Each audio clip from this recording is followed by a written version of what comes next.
Hey everybody, welcome to the stream. We are excited to get going in just a little bit. We are still gathering. If you can see the chat and if you're able to access it, we'd encourage you maybe now to just kind of chime in and say where you're from. We had a great reception of that last time to see the depth of where everyone was dialing in from. The other thing I would note is that throughout the presentation, please feel free to ask questions and we'll try to get them answered to the best of our ability as we go through. I think there will be a formal session, and then once that's wrapped up, we'll try to get the best questions from the chat and then ask them live. And I think with that, we are ready to kick off.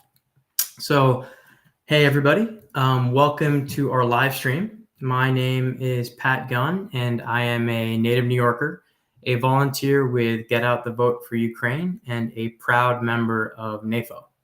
I'm happy to be working with Get Out the Vote for Ukraine, which is a nonpartisan organization focused on vote in key states, including Pennsylvania, Michigan, and Wisconsin.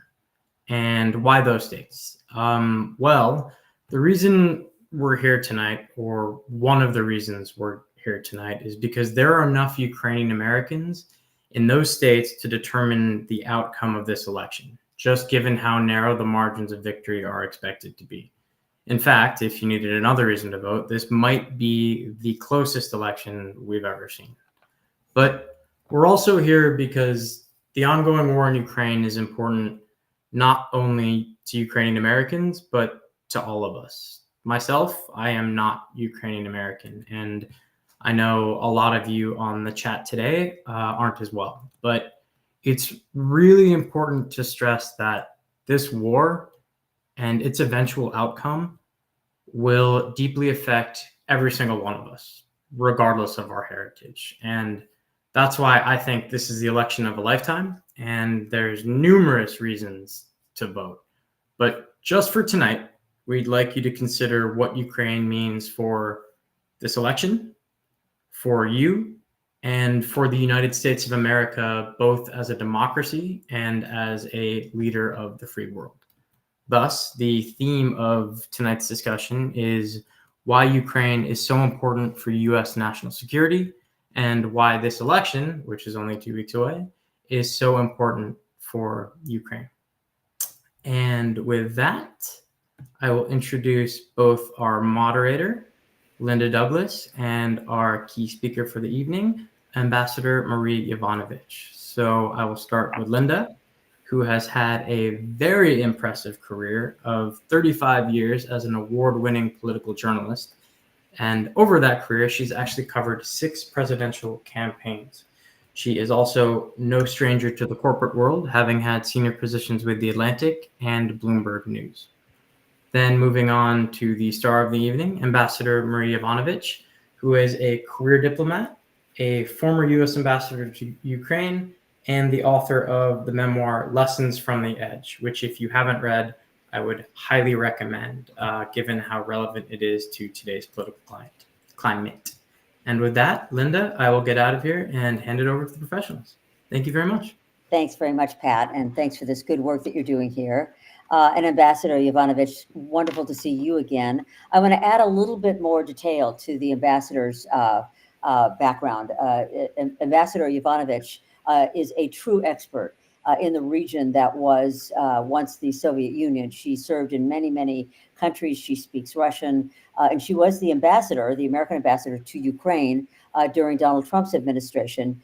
And Donald Trump, as you well know from the news stories from the time, was trying to get Ukraine to help him win the presidential election against Joe Biden. So he had 2 schemes going. One was we knew a lot more about, but one scheme was to try to prove that Ukraine was trying to help Hillary Clinton, who'd run against him in 2016. And the second, and the one that you know the most about, was he was trying to get President Zelensky to manufacture evidence that would show that Joe Biden's son, Hunter, was engaged in criminal activities in Ukraine. All this was going on in the background while Ambassador Yovanovitch was there doing her work as a diplomat, an expert, and a public servant serving the people of the United States. She was suddenly and abruptly, with no warning, removed from her position and no longer told that she would no longer be serving as the ambassador to Ukraine. It was, in the opinion of almost anybody who knows anything about this, an incredible injustice, a travesty for somebody who spent decades as serving the United States and its interests, developing the expertise that you need to understand these countries and to deal with these top officials in the countries. And, in the opinion of your interviewer here, and certainly many people in and out of the State Department, it was a very, very unfair and cruel way to treat somebody who had served your country so well. So just wanted to make sure that our audience knew who you were. And, Pat actually asked a question, which I think we should start with, which is why is Ukraine and its valiant fight against Russia, why is the hope and the prospect that Ukraine will survive and even win this war important to the national security of the United States? Yeah, that's a key question, and one that I don't think we discuss often enough, that our assistance to Ukraine is in part because we believe it's the right thing to do. It's, these are part of our values that, enshrined in UN principles that all countries, including Russia, have signed up to, believing in sovereignty, territorial integrity, no use of violence or the threat of violence, et cetera, et cetera, et cetera. All of these principles Russia has violated and egregiously invaded, or I should say reinvaded in 22. As you'll recall, the war actually started in 2014 when Russia first attacked Crimea and then the Donbass. It's in our values to help a valiant people who want to be free and not dominated by a foreign power. But it is also in our interest to do so, because Putin has made clear that he wants to dominate Ukraine. He wants to control Ukraine. He wants to take all of Ukraine over. Then when he has gobbled up Ukraine, he wants to continue to go west. He wants to recreate the former borders of the Russian Empire. And as many of you know, that would include many countries in what is now Western Europe, Poland, parts of the Baltic countries, parts of Romania, et cetera, et cetera. Many of these countries are now also NATO countries. So you can imagine what would happen not only to the world community if the injustice of Russia's attacks on Ukraine go unanswered, but also to the stability of Europe and what it would mean for us in terms of our NATO responsibilities and our commercial ties with Europe, our biggest trading partner, et cetera, et cetera. It devastating if Russia was successful in Ukraine, devastating for the world as well in terms of the interests as well as the security interests of the United States. The final thing I would say, I know I'm being a little long-winded here, the final thing I would say is that other countries are watching what is happening. China is watching how successful is Russia in this effort, what are other countries doing, and it is taking that into consideration as it makes its other its plans with regard to Taiwan and other countries. If we abandon Ukraine, as I think one of the candidates probably would, I think that other tyrants around the world would take note, and it would become a much more dangerous world because they would think it would be okay to just grab a little hunk of territory from a neighboring country that they've always wanted to have. The US and other countries would just stand by and let that happen. That's the lesson that would be learned. And I think it's a very dangerous lesson because it would make, for the United States, it would make commerce more complicated. It would make our security so much more difficult and at risk, and put it at risk. And of course, when that happens, our freedoms also are affected. Well, and you made the really good point at the beginning that it's also about our values. How serious are we about those values? Are those the values that, we stay true to no matter what happens in the world? And that's always been one of the reasons that America has been considered, in addition to our wealth and our military might and so forth, but certainly the values that we represent and always have Yeah. in the world would be called into question, as you Right. just pointed out, which I think is a Yeah. really very important point. So Well, we have a number of superpowers, right, Linda? And one of them right. is our values, and it's the soft power of attraction that people look at our system. And for the most part, although there are challenges and we don't get everything right, for the most part, people are attracted to, living a relatively free life, being able to elect the officials they want or kick them out as they want, and to provide for their children. And that is easier to do in a market economy and in a democracy like ours. So what do you think would be the fate of Ukraine if Donald Trump wins the presidency? Well, I think that Donald Trump has made pretty clear that he has an affinity for Russia, an affinity for Putin. He said that he would establish peace within 24 hours. I'm not sure how he would do that, given that while he was president for 4 years, Russia was also at war with Ukraine, and none of that happened. So I'm not sure what has changed now that he could get peace in 24 hours. But I fear what it means is that he would stop security and other assistance to Ukraine, making Ukraine very vulnerable and unable to push back against Russia, and therefore have to find a way to make a peace, which would be an unjust peace. And the problem with that is that it would not solve the issue. Russia would wait, and Ukraine would. There would be all sorts of grievances that have to be addressed.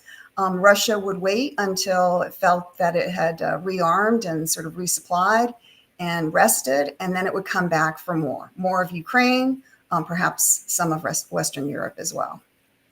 So I think it would be, again, it would make for a much more dangerous and unpredictable world.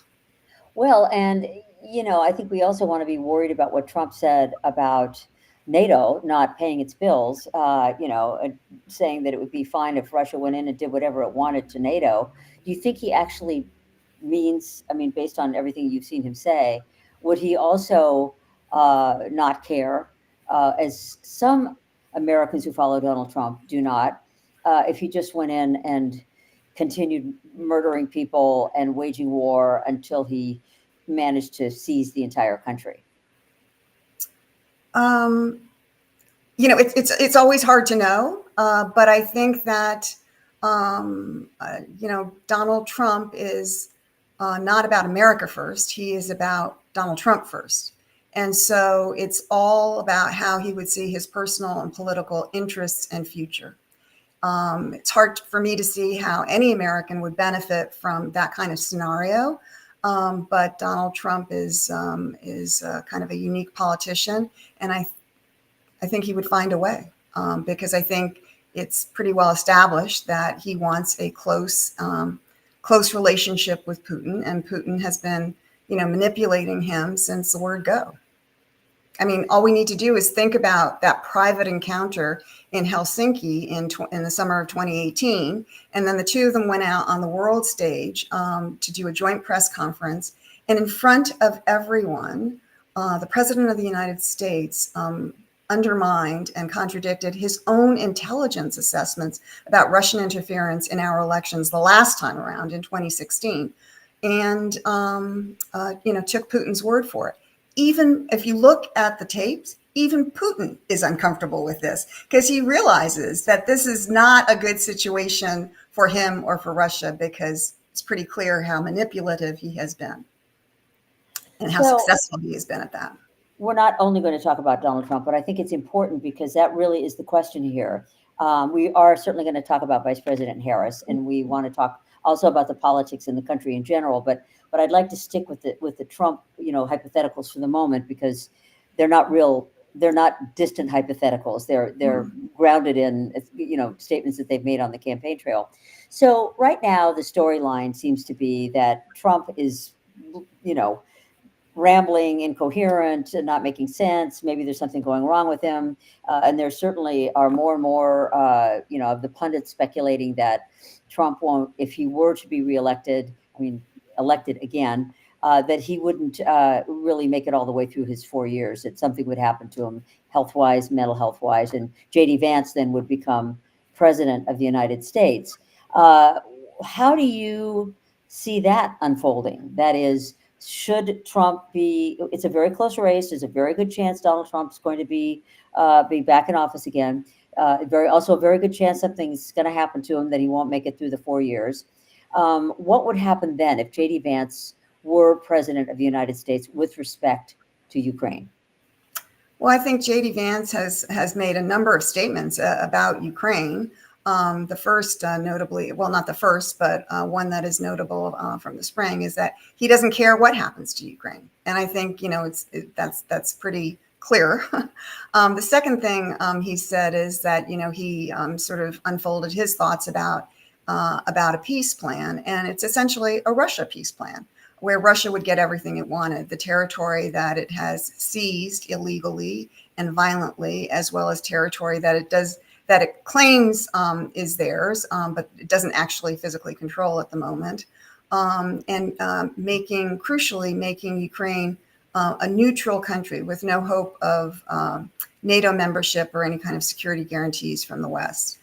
This is just not tenable, because it would create a very unjust peace. It would not solve the issues between those two countries, and the Ukrainians might have to make some accommodations in the short term, but in the long term, it would not stand. I just remind the audience, and I can see that there are a number of people from Ukraine or who have followed closely, but in 2014, 2015, there were two peace agreements between the countries, known as the Minsk Accords. And they called for ceasefires, they called for a number of different things. But Russia did not do anything,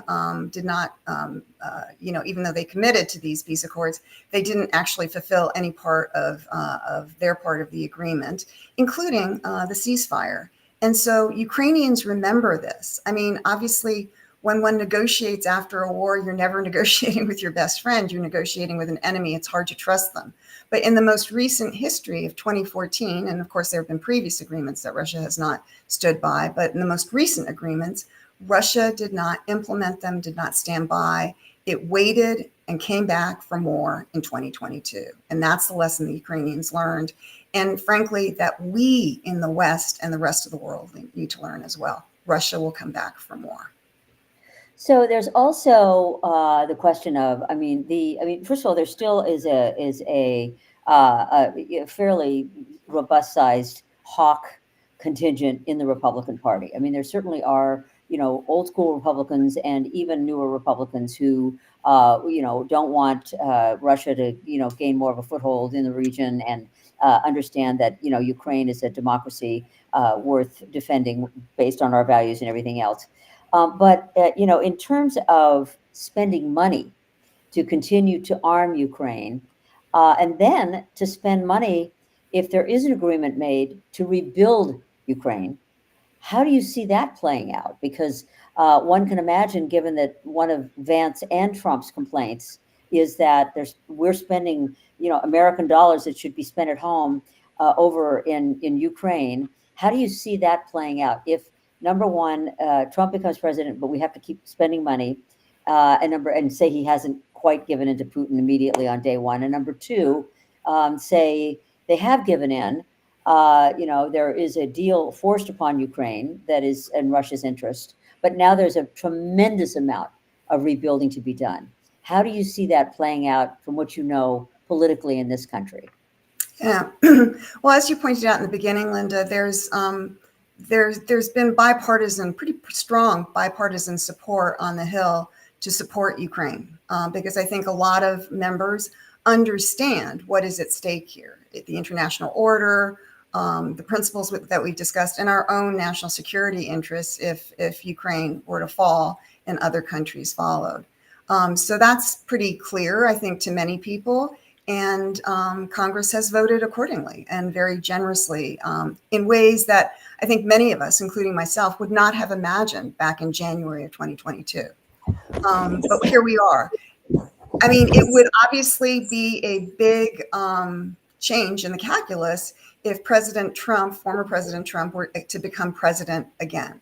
I mean, would he be able to sway the party to abandon, the party of Reagan, which, is less and less the party of Reagan, to abandon those principles and those interests? We saw that he was able to do this earlier, last year and the beginning of this year, to hold up assistance to Ukraine. But in the end, that assistance was passed.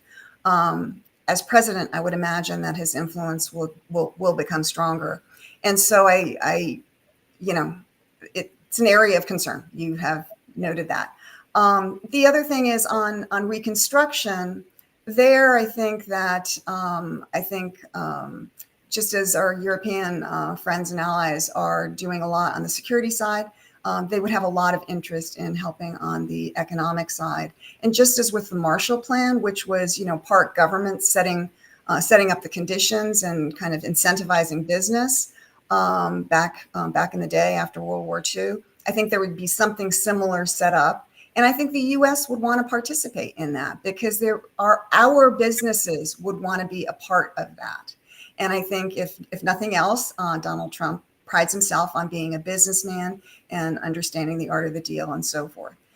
So perhaps there might be some room to work with him on those issues. So there are some guardrails here, the politics of Congress, of members of Congress, as you're pointing out. But in terms of Donald Trump himself, and I promise we're going to get into another area as soon as I ask this last question about Donald Trump.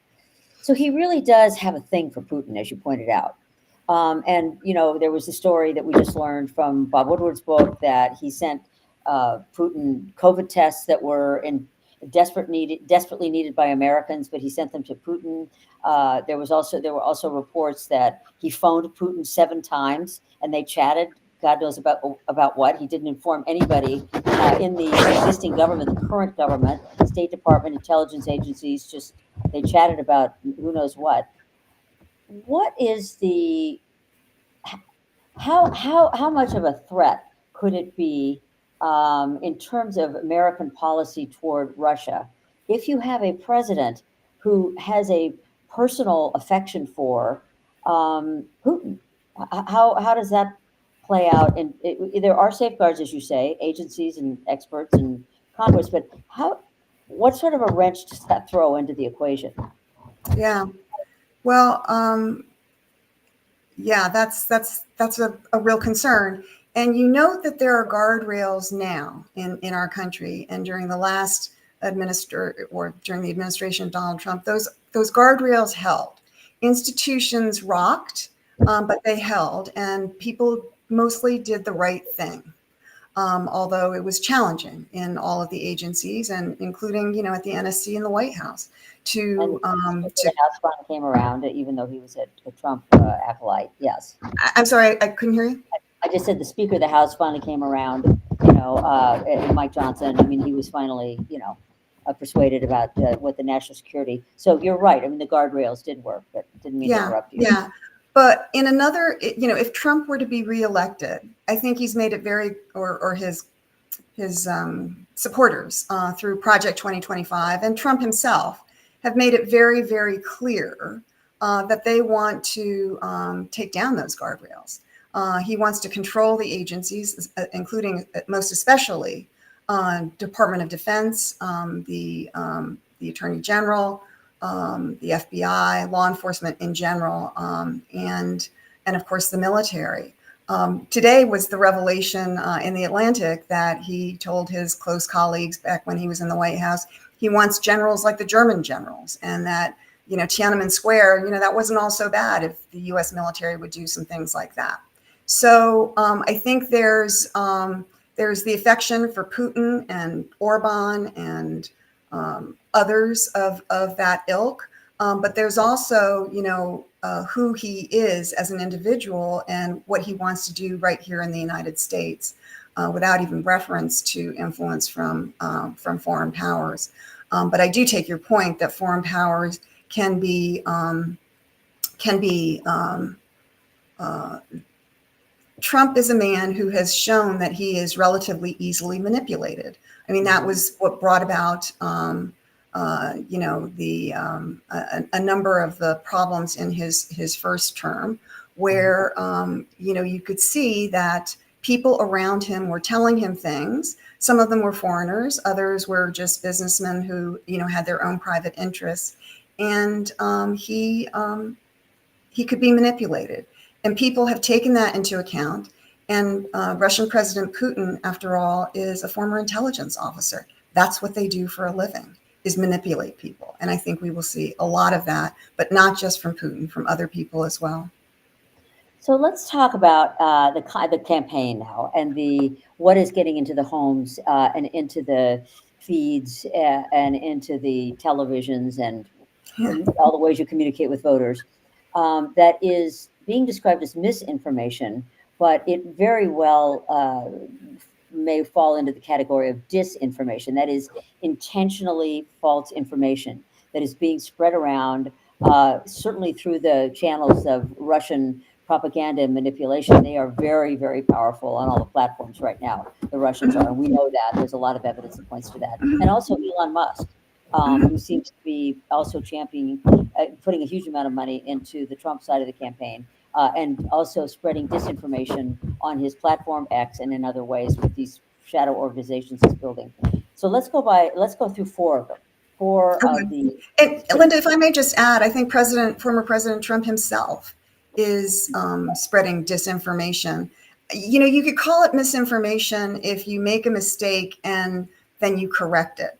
But if you repeat constantly that the federal government is not helping the victims of the flooding in the South, if you keep on repeating that, that is disinformation. And he has done that on that issue as well as many, many others. So let's go through these some of these accounts of the disinformation. So one of them is Ukraine is corrupt and American money is being sent in cash to them rather than being invested here in the United States. What about that? Okay. Why is that not true? Okay, so there's a lot to unpack in that question. So I'm just going to take the first part and kind of set it aside, which is, yes, Ukraine has a corruption issue. And the reason we know about that is because the Ukrainian people in 2014 said, enough, we don't want to live this way anymore. And they had a revolution and they have been making progress ever since. But corruption is not something, one and done where you fix it overnight. I mean, this is going to be a generational issue. And even with the war, they are continuing to make progress. It is an issue there.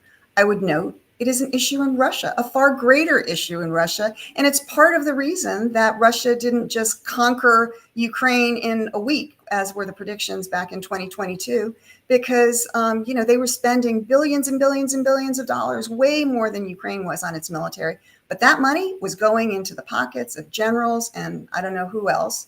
And so they had a hollow army. Russia has a far greater corruption problem than Ukraine does, and nobody's talking about it. Frankly, our own country has a corruption problem. All countries do, and it's about how you deal with it, that there are consequences and people are held accountable. So that's the first thing. The second thing is we don't provide, we very, very rarely provide cash assistance to any country in the world. That's not how we do it. There are too many issues about controls. So that is a very, very rare instance, number one. Number two, most of our security assistance that we give to Ukraine, which is very generous and huge amounts of money. And I often hear, we have challenges here in the United States. We could use that money right here at home. And, the secret about U.S. assistance is that most of that money, whether it's security assistance to Ukraine or humanitarian assistance someplace else, actually stays in the United States. Because in the case of security assistance to Ukraine, when you see a number X billion for tanks going to Ukraine, it's not that we give cash to Ukraine and they buy tanks somewhere. What happens is we pull mothballed tanks out of a warehouse that we are not, and tanks that we're not using. We send them to Ukraine, and that dollar figure that we hear goes to American factories, creating American jobs for American workers. And we get, our military gets shiny, bright new equipment. That's mostly the way it works. And so I've heard various estimates for how much of that money stays in the United States, anywhere from 85 to 95%. And every state, because the military is smart about how it allocates, all of its contracting, as we know, in order to gain support from every state. And so every state in the union gets some of that money that has been set aside for Ukrainian security assistance. So it's kind of a convoluted way of explaining it. The last thing I would say is that we keep pretty close tabs, really pretty close tabs on the assistance we are providing Ukraine. And so I recently was in Ukraine in September, and our ambassador said, I can't remember whether she said there are 3 or 4 inspectors general from various branches that are there to monitor what is happening with our assistance. And is anything falling off the truck? What's happening with it? Can we account for it? Can we make sure it is being used for the intended purpose? Yeah, I think this is really important information that isn't getting enough attention. Okay, so disinformation number 2. We are on the brink of World War III, and Donald Trump is the only person who can stop it. He often says that himself. The U.S. shouldn't be helping Ukraine because it only makes it more likely that war will erupt. What's wrong with that statement? Everything. But seriously, because I know that this is, just to know, this is a challenging and very dangerous time. I think the most dangerous time that I can recall as a U.S. or a former U.S. diplomat in my lifetime. And so there are challenges everywhere, rising powers that are challenging the United States, middle powers that want a seat at the table, all of the, cross-cutting issues like climate change, et cetera, that require more cooperation. And yet at a time when our global institutions like the UN seem to be, sort of on life support, basically, if not failing us entirely. So, this is no question a very dangerous time. And the situation, we're talking about Ukraine, but obviously there's a situation in the Middle East. There are a couple of wars in Africa as well. There are some really serious situations out there. But I think that the person who is least likely to be able to bring allies and partners together to work together for the common good is Donald J. Trump. He is a man who, he's open about his disdain for alliances and partnerships. He believes that other countries, other peoples are ripping us off. He doesn't understand that one of our superpowers is our alliances, because no country in the world, including the United States, can do it alone.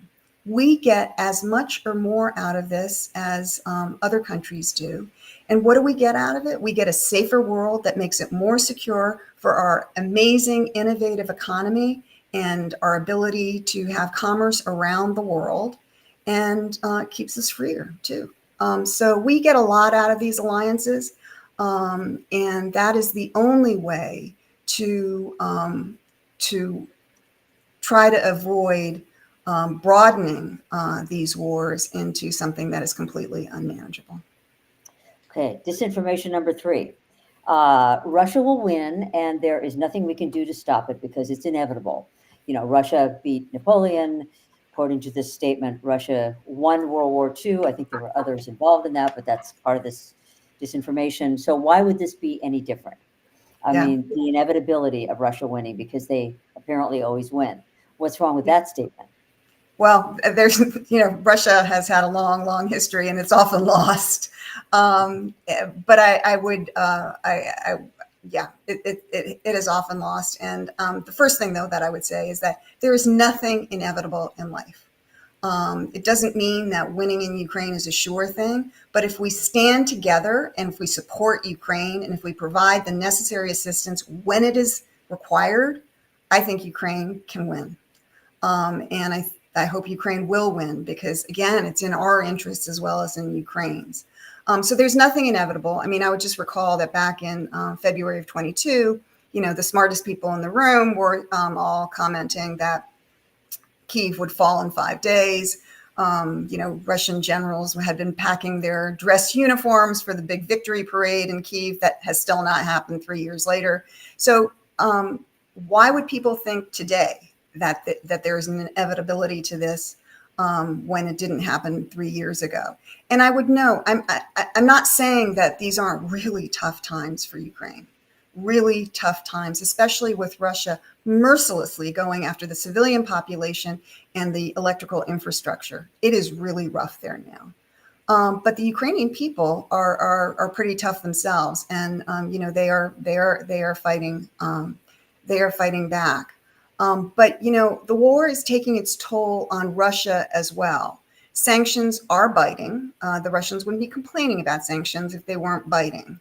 The latest thing we've seen is that North Koreans are actually now fighting on the front lines with, not just mercenaries, but North Koreans from the North Korean military. This is official, government to government. I mean, that just shows you that Putin doesn't want to, he has had to continue to draft more and more Russian men, but he doesn't want to have to continue that. So he's looking around to see where can he get that cannon fodder from? And I guess North Korea was the willing partner on this. So I think the economy is taking a hit. I think the military is taking a hit. Turns out the military is more of a learning institution than we expected back in the spring of 22. But it isn't as nimble as it needs to be, and can't scale up the innovations that it copies from Ukraine. And so that is going to be, their next challenge to do that. And they haven't been successful in doing it yet. Okay, final disinformation. And then one more question, and then we're going to open it up to questions from the audience. Trump says he knows how to make a deal, and this war will be over in 24 hours once he's in charge. What about that? Well, I just say what I said before. He was president for 4 years. There was a raging war in Ukraine, and there was no peace. He did not create peace, not in 24 hours, not in 4 years. And in fact, I was reminded just today that while he was president, he presided over Russia. So there's the Black Sea that we all know, and then there's a smaller sea called the Azov Sea that is the territorial waters of Ukraine and Russia. And Russia not only captured a Ukrainian naval vessel, but blocked off Ukraine from having access to that sea. Clear violation of many principles, including the freedom of navigation, which is absolutely critical to our commerce. Our commerce would die without freedom of navigation in all bodies of water, including the Black Sea. And President Trump would not issue a statement condemning this, not even allowing the State Department to do so. 24 hours later, it was brought up in the UN. So Nikki Haley was the first out of the box. And then eventually we put out a statement at the State Department that was okay, but 24 hours too late. The vessel had been captured. 30 plus seamen were Russian hostages. And Ukraine lost the Azov Sea, as well as, the ability to navigate near Crimea. So, during Trump's time, there was a loss of Ukrainian territory in a pretty major way, in a pretty serious way. And not only would he not issue even a statement, a diplomatic statement, when after the military came up with plans to hold naval exercises, which is one of the ways militaries signal to each other, you need to back off here, you need to back off. When it was made, it was approved. When it was made public, Trump decided, he saw the footage on CNN and he canceled it because he thought that there might be a reaction from Russia. So again, this is a man who is now saying he would be so tough with Russia and he would be tough with Putin, but his actions when he was actually president and had the ability to do that, do not demonstrate that. So we're going to go to questions because I had so many questions for you that I kept you here a little bit longer than I meant to.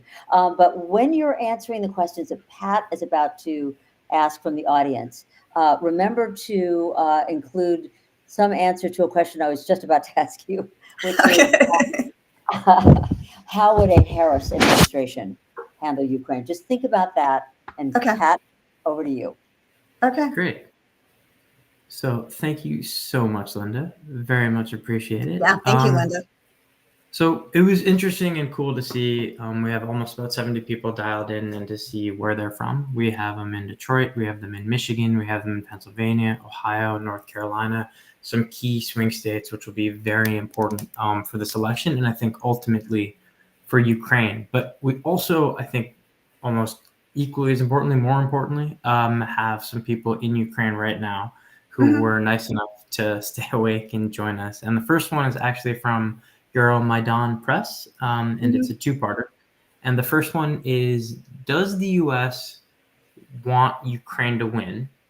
And if so, what is America's vision of a Ukrainian victory? So, the U.S., that is very, very broad. And does it mean the Biden administration? Does it mean a possible future Harris administration? Does it mean a possible Trump administration? I will tell you what I think, which is that, yes, I want Ukraine to win. I think that is really important. And I also think it's important that Russia is defeated so that the Russian people understand once and for all that this kind of aggression in this century cannot stand. And they need to stop the behavior that Putin has almost institutionalized since he took over power in the year 2000, first in Chechnya, then in Georgia, then in Ukraine again, a little bit in the Middle East. It's dangerous and it must stop. And I unfortunately think that the way that that happens is Ukraine winning. So we'll see what happens on the battlefield because that will certainly influence what happens at eventual peace negotiations. I am assuming that this war will finally end in negotiation. Most wars do, not all, but most wars do, and I think this one will as well. And this administration, and I think Kamala Harris would follow. In fact, I think she said this during the debates. It's got to be up to Ukraine to decide what Ukrainian negotiations look like, what they are willing to discuss, what decisions they are willing to make. Clearly the big issues, we know what they are. I mean, they're the issues of borders, territorial integrity. They are issues of security guarantees, serious security guarantees, not the Budapest Memorandum, not, the 2014 Minsk agreements, which didn't actually provide any kind of security guarantees. But to my mind, membership in NATO. I think that is the one thing that is going to provide the security that that Ukraine needs, and the pushback to Russia to not try it again. And then the issue of reparations and rebuilding, and then finally, and very importantly, the issue of justice. Justice for not only the soldiers who have been captured, the property that has been damaged. But, the hardest thing for me often to think about is, the children that have been kidnapped by Russia and, sent to Russia have been, some of them are in orphanages. Some of them have been adopted into Russian homes. Those children, some of them so young, they don't even know they're Ukrainian. They don't know that there are families that love them and want them back. And the numbers, and this is from a Russian report from last summer, so the summer of 23, where they said that they had, repatriated over 700,000 Ukrainian children. I mean, it is a crime. So the issue of justice is a really important one. I think that was a really kind of good ending to that question too, because you don't hear it brought up, I think, enough. kind of the justice aspect. You hear the land, you hear the NATO, the negotiations, but the justice aspect and kind of the actual crimes, which Russia has very well documented that carried out, need to be addressed as some part of the end of this war. And I think that's really cool to hear your insight that. I think one interesting one we've got from James Kelly, and this has been, I think, reiterated kind of around the internet, is do you think a Harris administration will do more for Ukrainian aid than the current administration or a Trump administration? Well, certainly than a Trump administration. I mean, there's no question about that. I think it's a little hard to tell at this point. In terms of more assistance than the Biden administration has provided, I've criticized a lot regarding the Biden administration, but I do think that they have provided a lot of assistance. Unfortunately, not always, often not in a timely manner, because timeliness makes a difference. You know, if you provide that right weapon 6 months later, you know, as we are seeing now with the delay in the congressional voting, it's a real problem. I mean, Vice President Harris has been strong and unconditional about her that she will continue, her administration would continue to support Ukraine, and I believe her. I mean, she's been involved obviously from the beginning. I mean, she was the person who provided Zelensky. Ukrainian President Zelensky with the intel regarding the Russian troop plans and so forth. She's met with him, I think, 7 times, and you know, obviously worked with allies on any number of issues having to do with support for Ukraine, as well as raising the costs to Russia.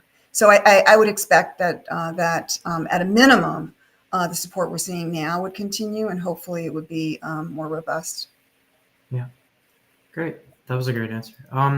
So this was an interesting one from Patrick Garabovi, and he said, what would you recommend motivated youth do in the United States for Ukraine?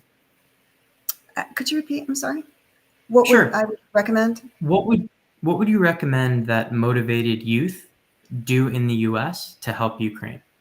To help Ukraine? Well, right now, in this really political season, I would say go out and get out. Well, first of all, vote yourself, get all your friends to vote, and then go out to your closest Democratic office and find out where you can canvass and persuade other people to vote. Because there is no question that if former President Trump wins, he will not provide support to Ukraine of any kind at all. And so I think right now in this political season, that's the most important thing that can be done. And I would just add, for many different reasons, but also because, you know, I love Ukraine and, you know, want to continue to support Ukraine. I too am out there canvassing every weekend in Pennsylvania. That's great. And yeah, I would completely echo that to everybody in the crowd. Be involved in this political cycle more than you ever had. There's a lot on the line. So just like Masha said, get out there and do your best. One question from Willie Hameline, and I think this is an interesting one, is, so what are the implications for the US, but maybe not from the perspective of you and I, and probably most on this webcast, who monitor what happens every single day to Ukraine, to the world, maybe just a normal voter in Michigan. What are the implications for that voter if Russia wins?